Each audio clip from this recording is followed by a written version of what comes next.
Ipinapalabas na rin na mahigpit na babala ang otoridad para sa mga mamayan sa mga delikadong lugar na manatiling mapagmatyag habang patuloy na nagbabanta pa rin ang Super Typhoon Inday. Report mula kay Pepito Artianza.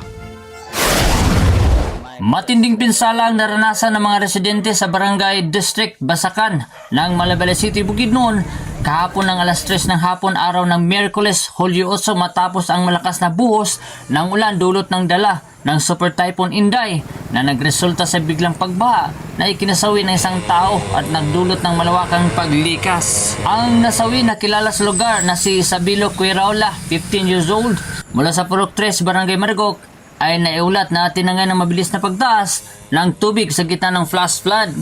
Tinukoy ng mga lokal na opisyalis sa mga barangay Maragok, Bayolita at Miglamin bilang mga lugar na lubhang naapektuhan kaya dineklara ang agarang paglikas. Matagumpay na naisagawa ng mga tauhan ng search and rescue ang paglikas sa 211 families na binubuo ng 619 na residente patungo sa mga lokal na evacuation center. Kasalukuyan ang nagsasagawa ng assessment ang mga disaster management unit sa pinsalang natamo ng agrikultura at mga infrastruktura. Samantala, nananatili ang lungsod sa ilalim ng mataas na antas ng alerto.